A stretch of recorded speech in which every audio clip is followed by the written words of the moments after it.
மறுபடியும் ஆண்டவருடைய நாமத்திலே உங்களை நான் வாழ்த்தி வரவேற்கிறேன். ஆதியாகமம் 45ஆம் அதிகாரத்தை நாம் எடுத்து வைத்துக் கொள்வோம். இந்த 45ஆம் அதிகாரம் ஒரு திருப்பு முனை அதிகாரம். ஏன்னு சொன்னால் 17 வயதிலே இறந்து போனான் என்று சொல்லி எல்லாரும் அங்கே நம்புகிறார்கள். யாக்கோபும் இதை நம்புகிறார். இறந்து போனார்கள்.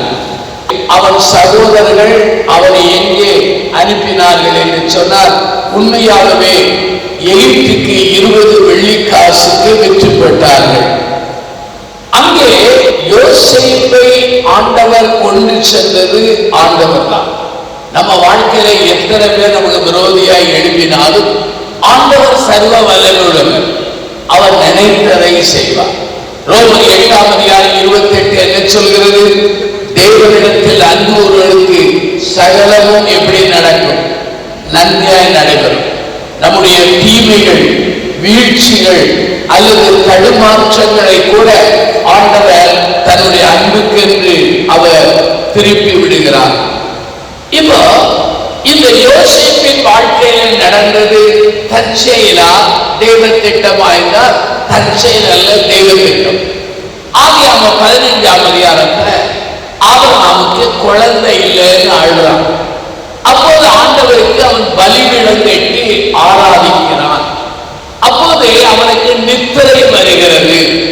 அந்த சமயத்திலே ஆண்டவர் அவனோடு பேசுகிறார். உன் சந்ததியார் அந்நிய நாட்டிலே 400 ஆண்டுகள் என்ன செய்வார்கள்? அடிமையாக இருப்பார்கள். ஏற்ற காலம் வரும்போது அவர்களை நான் திரும்ப கொண்டு வருவேன். அவர்கள் வரும்போது பெருமையாய் வருவதில்லை. அவர்கள் என்ன மிகுந்த ஐஸ்வர்யத்தோடு வருவார்கள். ஏனென்றால் எமோரியரின் பாவம் இன்னும் நிறைவாகவில்லை. அந்த தீர்க்க தரிசனம் தான் நிறைவேறும். இஸ்ரவேல் ஜனங்களாகிய அந்த ஜனங்கள் எகிப்துக்கு போனது சுய திட்டம் அல்ல, தேவ திட்டம். ஆனால் அந்த யோசேப்பு அனுப்பப்பட்டது தேவ திட்டம். அதன் வழியாக இஸ்ரவேல் ஜனங்கள் எகிப்துக்கு போகணும். 400 வருஷம் இருக்கணும். கொஞ்சம் மேய்ப்பர்களாக இருந்த இவர்கள் பெரிய ஜனமாய் மாறணும். எகிப்திலிருந்து வரும்போது பொக்கிஷத்தோடு வரணும். அப்படியே நடந்தது. இப்போ யோசேப்பின் சகோதரர்கள் தானியமாக எகிப்துக்கு போறாங்க. முதல் முறை அவன் தன்னை வெளிப்படுத்தவில்லை. 2வது விஷயம் வெளிப்படுத்துகிறான். அவங்க புரிஞ்சுக்கிட்டாங்க யோசேப்பு பார்வோனுக்கு அடுத்த ஸ்தானத்துல வர்றாங்க. என் வாழ்க்கையில புரிந்து கொள்ள முடியாத ஒரு சத்தியம் என்ன தெரியுமா? யார் தேர்வான்னு நினைக்கிறோமோ அவன் தேர மாட்டான். யார் தேர மாட்டான்னு நினைக்கிறோமோ அவன் என்ன செய்வான்? இது நமக்கு புரியவே இல்லை, புரியவில்லை. இவர்கள் இறந்து விடுவார்கள் என்று எண்ணும் போகிறோம். அவர்கள் 20 வருஷம் இருக்காங்க. இருப்போம் என்கிறவர்கள் என்ன செய்யறாங்க? சில காரியத்தை நம்ம புரிய முடியல. யோசேப்பு பார்வோனுக்கு அடுத்த ஸ்தானம் என்பதை அறிந்த யோசேப்பின் சகோதரர்கள் யோசேப்பு வெகுமதிகளை கொடுத்து சொல்லுகிறார். நீங்க எல்லாம் இங்க வந்துருங்க. தேசத்துல பஞ்சம் வரப்போகுது. உங்களை நான் பராமரிப்பேன். இவங்க அத்தனை வண்டி மாடுகள் பரிசு தின்பண்டங்களோடு வருகிறார்கள். வரும்போது யோசேப்பு உயிரோடு இருக்கிறார். இதை சொன்ன உடனே அவன் மூச்சை அடைந்தான். உங்களுக்கு ஒரு ஆளு 2 கோடி ரூபாய் சொத்து தாரான்னா அநேகருக்கு ஹார்ட் ஓடாது, செத்தே போகும். நம்முடைய ஹார்ட் இறுதி எப்படி தெரியுமா? ரொம்ப துன்பத்தையும் தாங்காது. ரொம்ப எனக்கு தெரிஞ்ச ஒரு நண்பர், அவர் இந்தியாவில் இருந்து தன் சகோதரனுடைய பிள்ளையினுடைய கல்யாணத்துக்கு கோலாலம்பூருக்கு போனார். ரொம்ப வருஷம் கழிச்சு போறார். கோலாலம்பூர்ல கல்யாண ஆராதனை முடிஞ்சிச்சு. முடிஞ்சு மாப்பிள்ளையும் பெண்ணும் ஆலயத்துக்கு வெளியே வராங்க. இந்த ஆள் அந்த சந்தோஷத்துல இறங்குறார். அப்போ நான் எப்பவுமே சொல்வேன், நம்ம எங்க போனாலும் நம்ம விசிட்டிங் கார்டை பையிலே வைக்கணும், அட்ரஸ் கார்டு.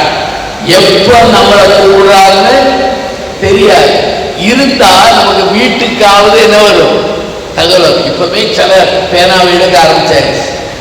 ஏன் சொல்றது தெரியுமா? இதான் உண்மை. அவன் மூச்சை அடைகிறான்.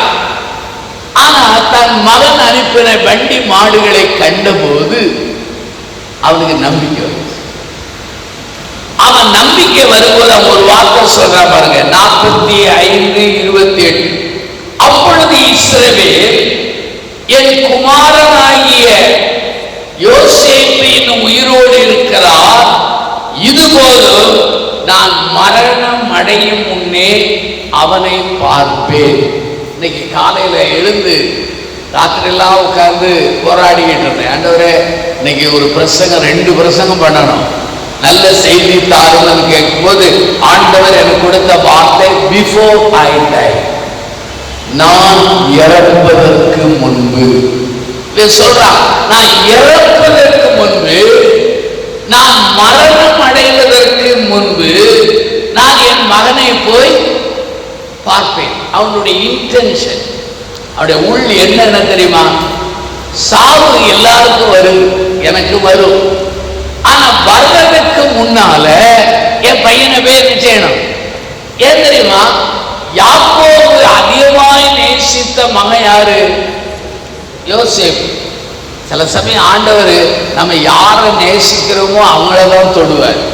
அதை தொட்டாதான் நம்ம வாழ்க்கை என்ன செய்யும், திரும்புன்னு அவருக்கு நல்லாவே தெரியும். அதனால யாக்கோபுக்கு எத்தனையோ பிள்ளைகள், அவர்களை குறித்து கவலை இல்லை, இவனை குறித்த கவலை. உடனே அவன் தீர்மானிக்கிறான், நான் மரணம் அடைய முன்பாக என் மகனை பார், பிஃபோர் ஐ டை. எனக்கு இந்த வசனம் ரொம்ப அருமையா இருந்துச்சு.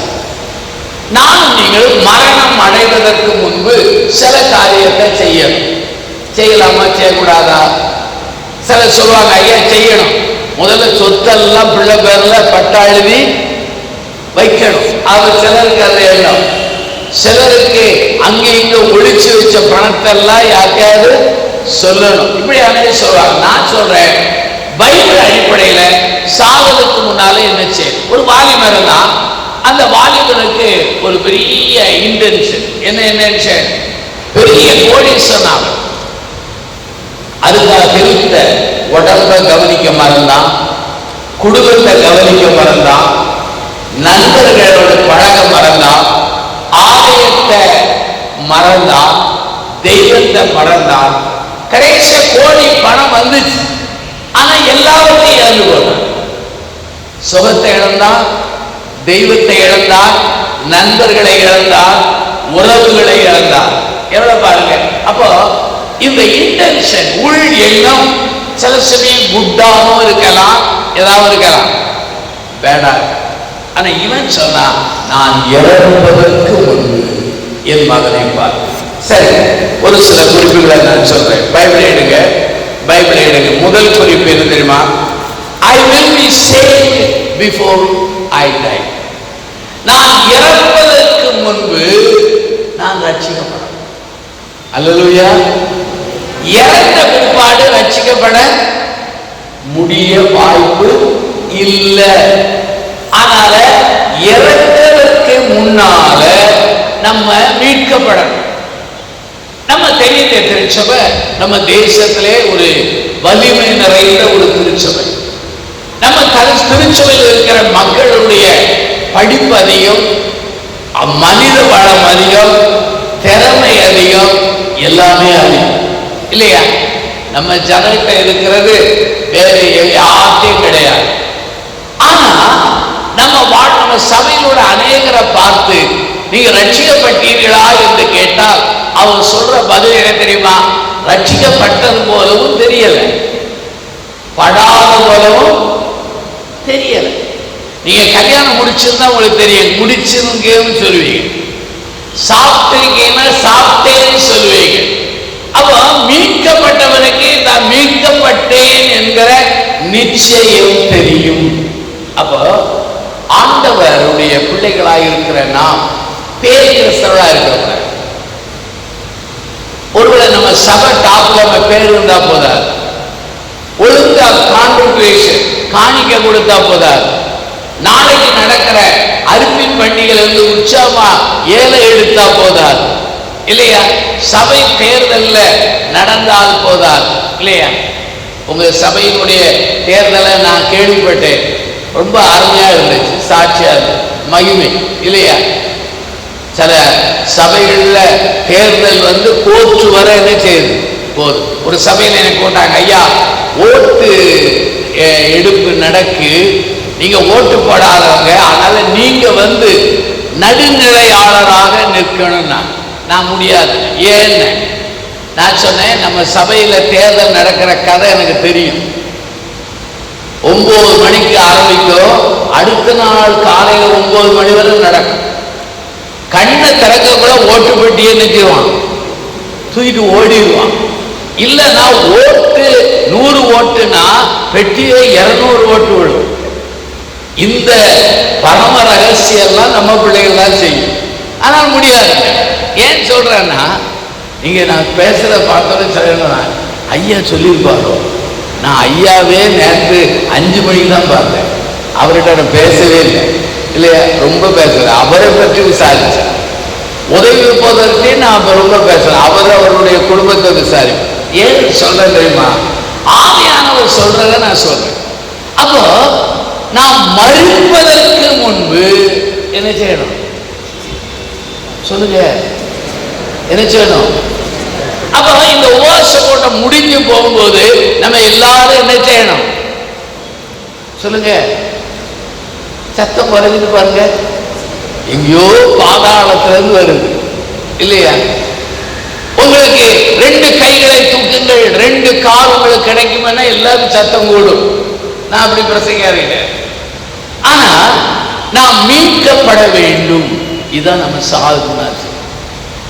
மத்தேயு 16:26 பாருங்கள். உலகம் முழுவதையும் ஆதாயப்படுத்திக் கொண்டாலும் தன் ஜீவனை நஷ்டப்படுத்தினால் அதனால் என்ன லாபம்? 2 கொரிந்தியர் 6:2 சொல்கிறது, இதுவே ரட்சணிய நாள், இதே ரட்சிப்பின் நாள். நீதிமொழி 27:1 சொல்கிறது, நாளைய தினத்தை குறித்து நீ பெருமை பாராட்ட. எத்தனை பேர் நாளைக்கு இருப்போம் யாருக்கும் தெரியாது.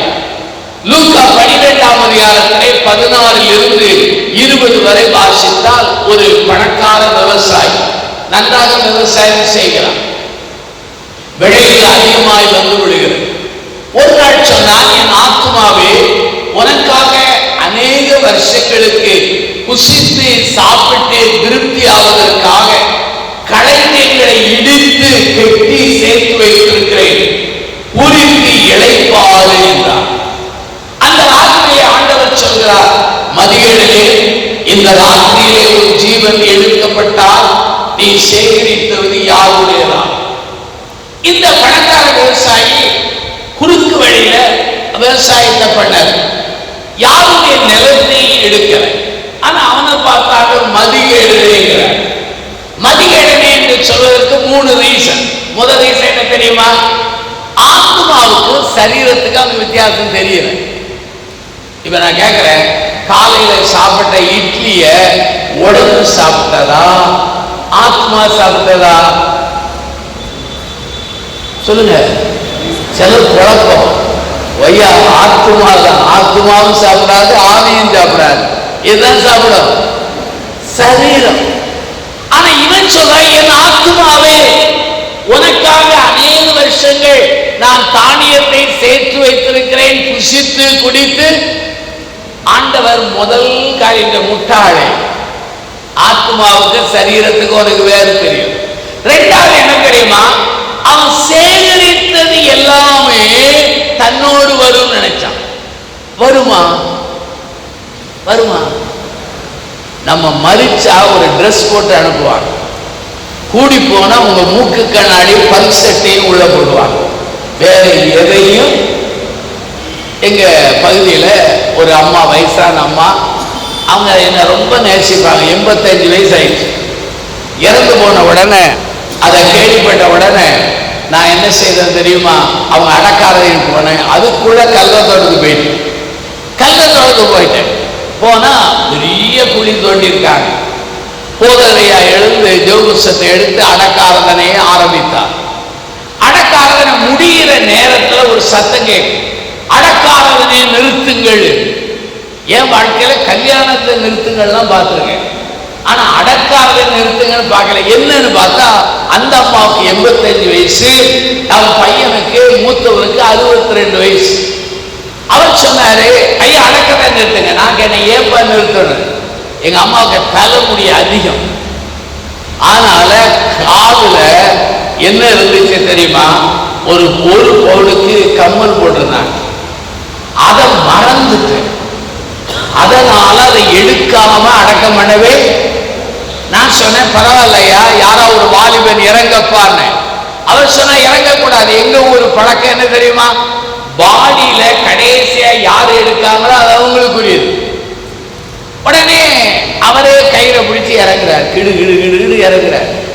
ஏன் மனசு திக்கு திக்குன்னு அடிக்கும், ஏற்கனவே ஒரு குழி வெட்டி, இவன் இறங்குற திணுச பார்த்தா இன்னொரு குழின்னு பார்க்கும்போது இறங்கினான். பெட்டியினுடைய ஆணியை கழத்தினான். அம்மா காதை பிடிச்சி இழுன்னு இழுத்தான்.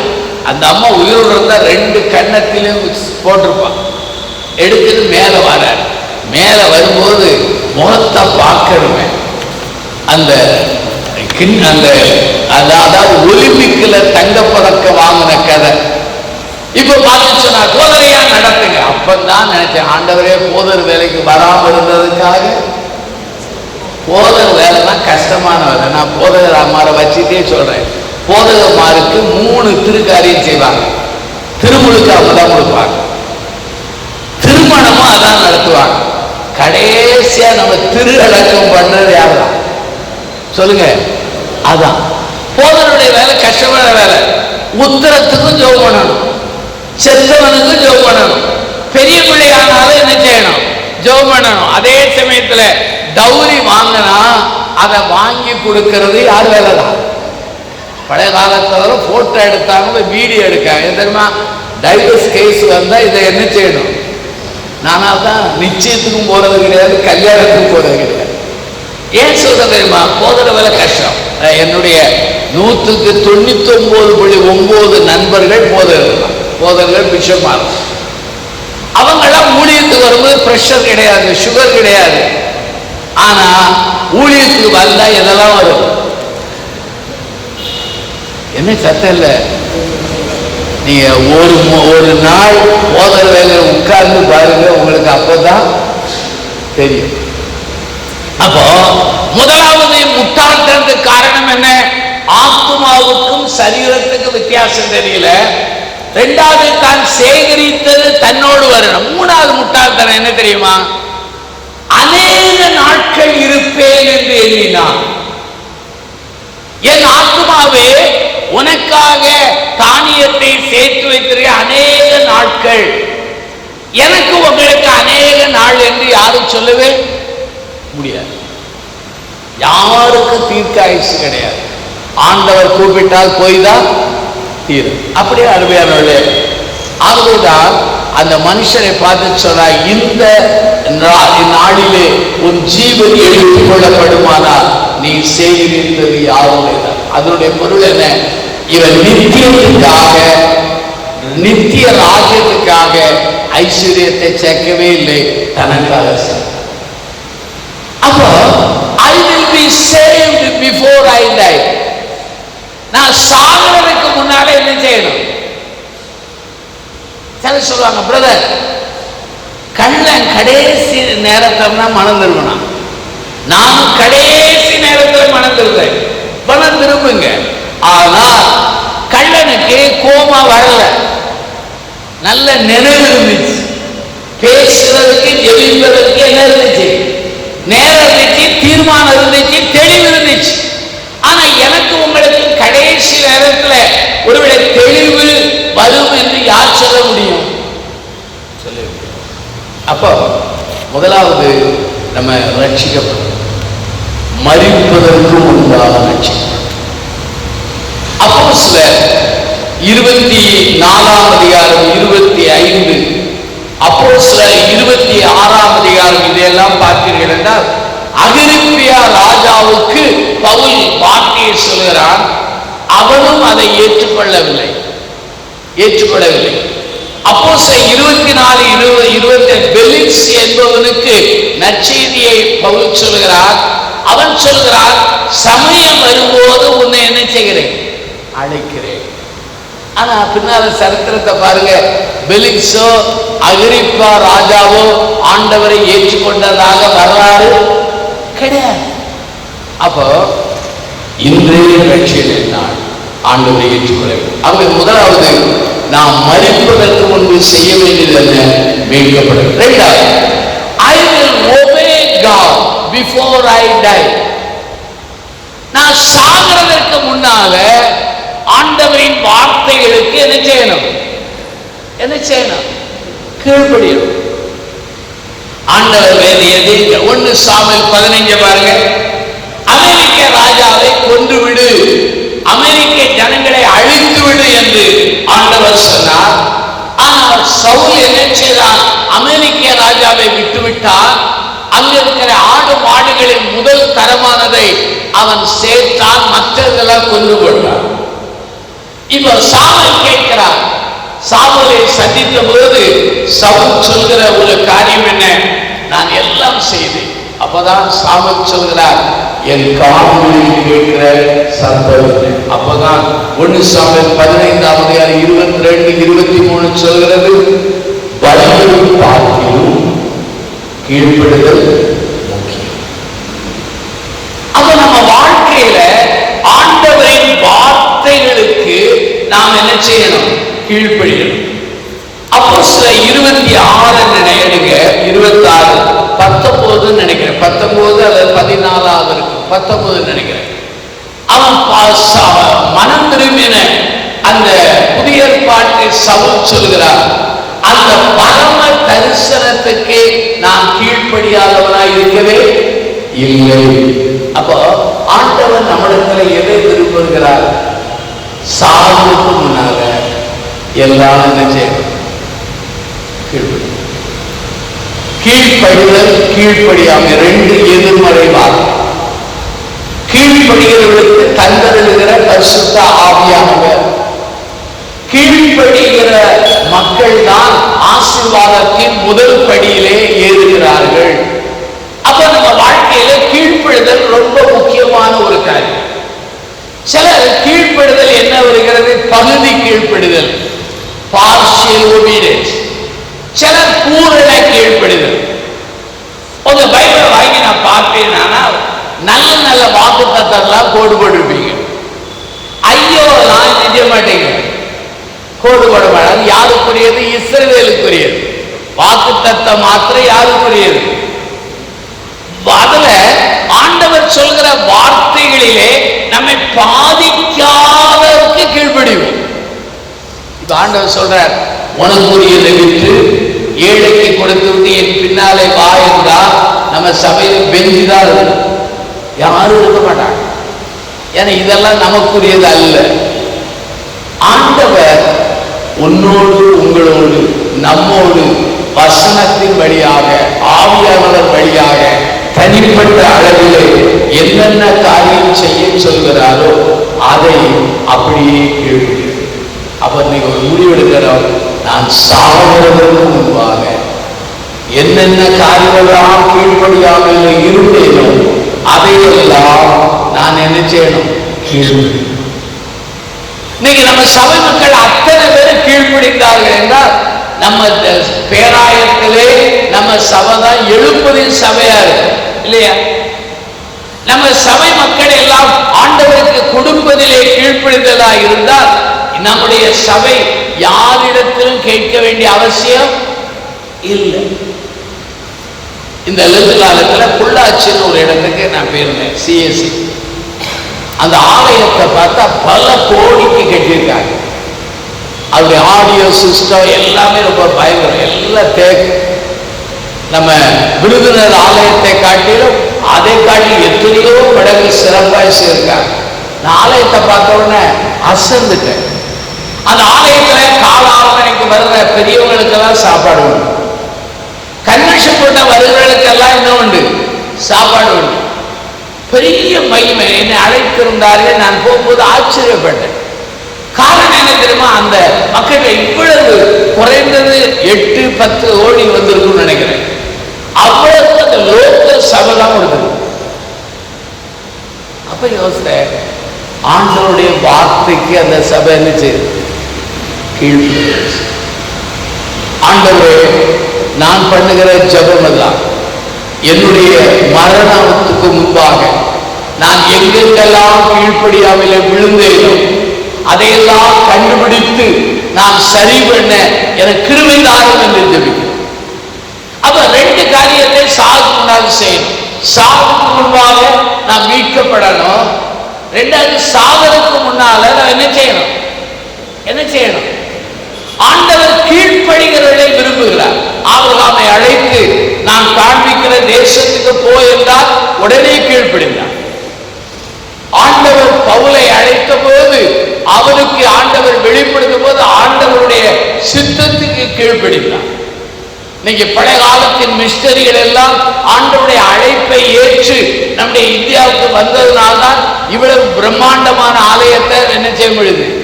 நம்மளால கட்ட முடியுமா? கனவுல கூட என்ன செய்ய முடியாது, கட்ட முடியாது. 2 குறிப்புகளை சொன்னேன். ஆண்டவரே, நான் மறிப்பதற்கு முன்பு என்ன செய்யணும்? நான் மாத்திரம் என் குடும்பம் ரட்சிக்கும். நான் சாவதற்கு முன்பு மனிதர்களுக்கு அல்ல, யாருக்கு கீழ்ப்படியணும்? தேவன். 3வது, I will make things right with others. என் வாழ்க்கையில மற்றவர்களோடு சரி பண்ண வேண்டியவற்றை நான் சாவதற்கு முன்பு என்ன செய்யணும்? என்ன செய்யணும்? சரி பண்ணணும். மத்திய 5ஆம் அதிகாரம் 23-25 வாசித்து பாருங்க. அங்கு வேதவசனம் தெளிவாய் சொல்கிறது.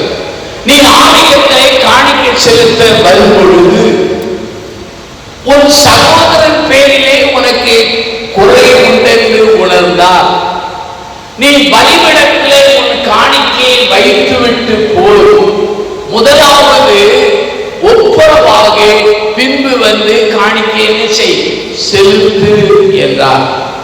எவ்வளவு ஆச்சரியமாக செலுத்து என்றார். அப்ப இதுல காணிக்கை முக்கியம் அல்ல, எது முக்கியம்? ஒப்புரவாகுதல் முக்கியம் இல்லையா? ஆண்டவரோடு உறவு எவ்வளவு முக்கியமோ அதே போல மனிதரோடு உள்ள உறவு முக்கியம். கொஞ்சம் மனசாட்சியை தொட்டு பாருங்க. நம்ம யார் யாரோடு பேசாம இருக்கிறோம்? கூட பிறந்தவங்களோட, உறவுகிட்ட, சபையார்கிட்ட, பக்கத்து வீட்டுக்காரங்கிட்ட, மாற்று மதத்தினரிடத்துல, இப்படி நம்ம வாழ்க்கையில யோசிச்சு பார்த்தா நம்முடைய உறவு ரொம்ப உடைஞ்சு.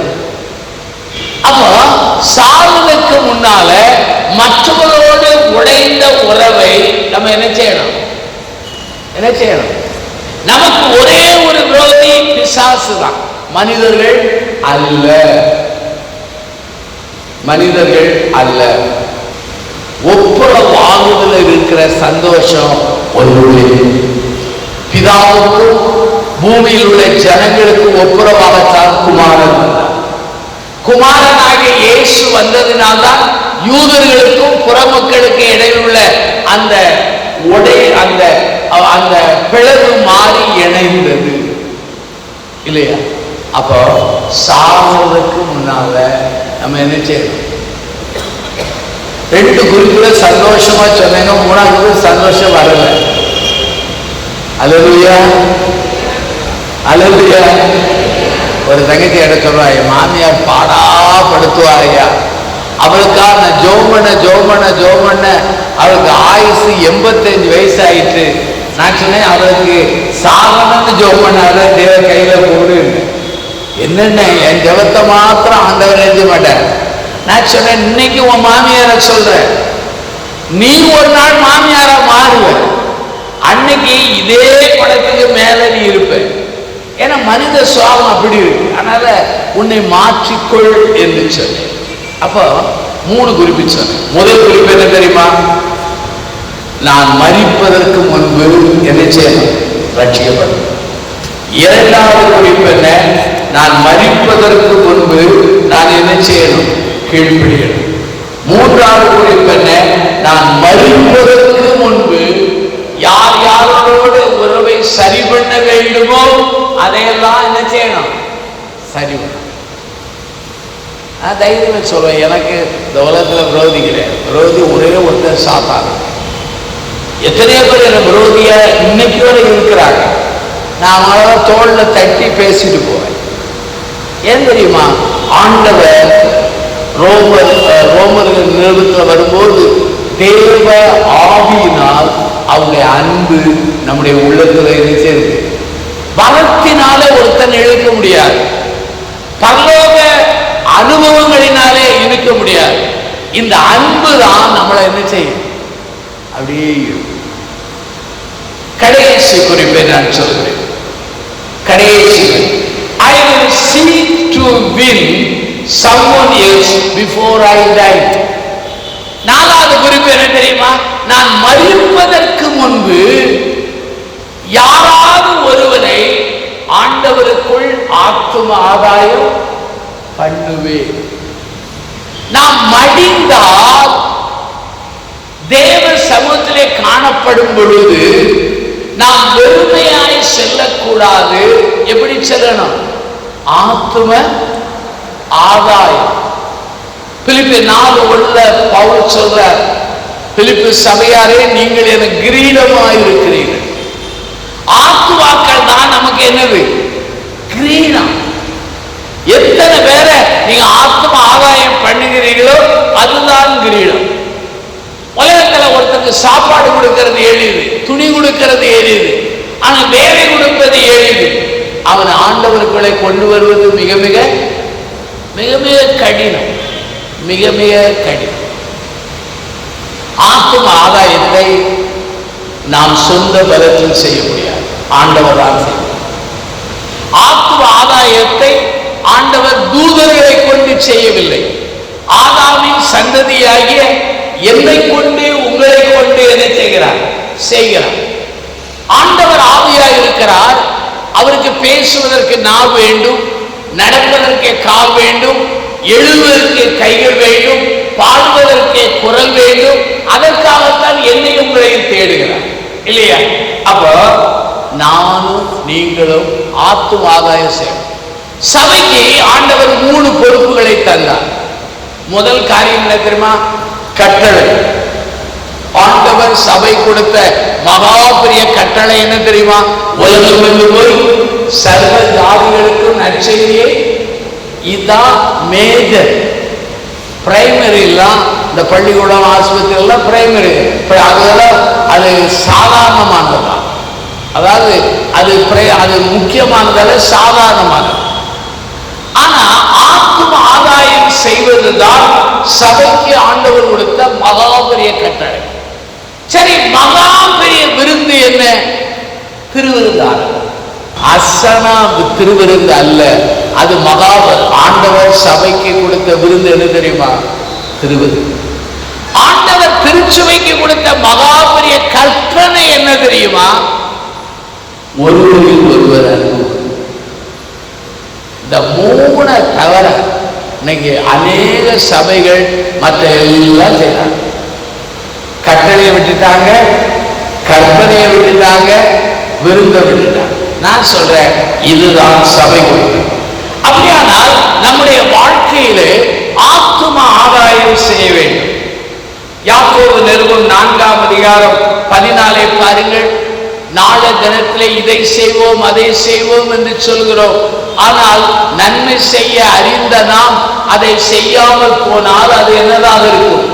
பாவம். நான் அந்த அதிகாரத்தில் கடைசி வசனம் வருது. அப்போ ஆத்தும ஆதாயம் செய்வது நல்லது என்று தெரிந்தும் அதை செய்யாமல் போனால் பாவம்.